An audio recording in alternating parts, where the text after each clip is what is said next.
Hey, my name is Luke Nielsen. That was my audition piece for the worship team.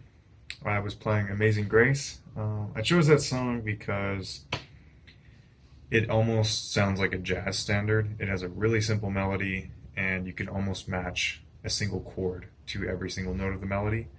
And it's just, I think, perfectly suited to a lot of different genres and a lot of different styles of playing. I definitely played kind of a more jazzy, complex version than would be appropriate for like a worship setting. But I love extended harmonies. I love altered chords and borrowed chords and things like that. So I kind of just want to walk you through how I approached the arrangement that I made, and hopefully through the process you'll get to know me a little bit more as a musician and player. So I'm starting out basically with what can be analyzed as like an F11 chord or like a G minor 4 chord, moving to the tritone substitution for C7.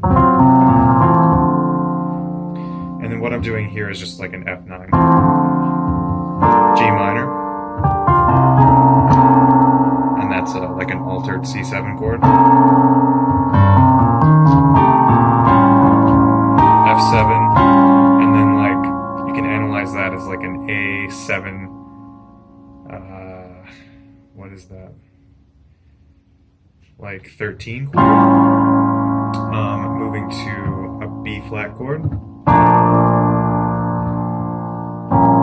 a B flat minor, so that's a minor 4 chord. I really like these. F9, and then back to basically the melody. F major. This is an interesting chord. This is G, B, D, F sharp, A. So this is a G major 9 chord, which is the 5 of 5. So this is the 5th if we were in the key of C major. Back to that altered C7. And 5 of 5s go really well back to the 5 chord. And then what did I do here?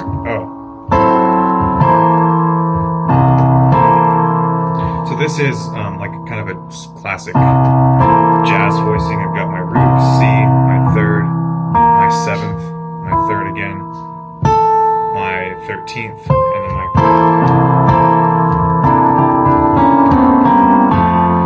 So this was kind of inspired by one of my favorite composers, Oscar Peterson. In the middle of The Land of the Misty Giants, he has this beautiful scale pattern in thirds going down, and it provides a lot of like really just kind of sweet melodicism in the middle of a lot of kind of tension.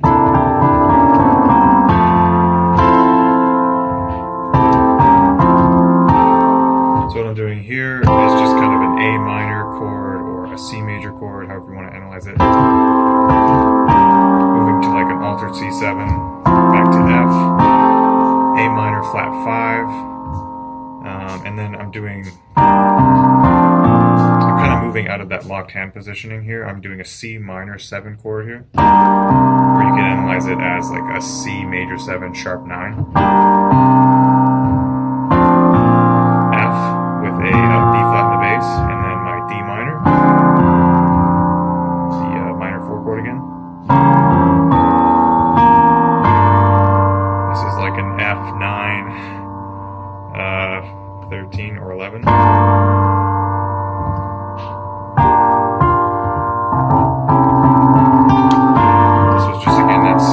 C7 altered chord, the borrowed chord, F9 with an A in the bass, so it kind of wants to resolve to there. I've also been working on some like Bill Evans style closed hand positionings here.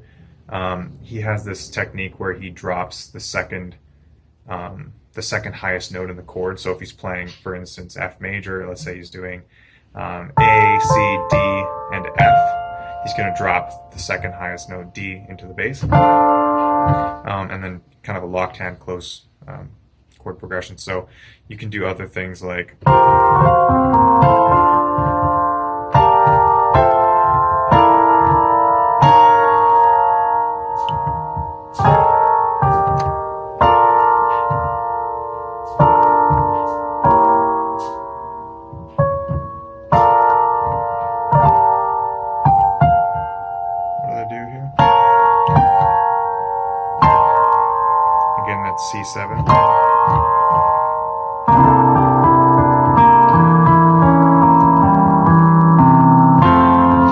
So again, I wouldn't do all of that in a worship context.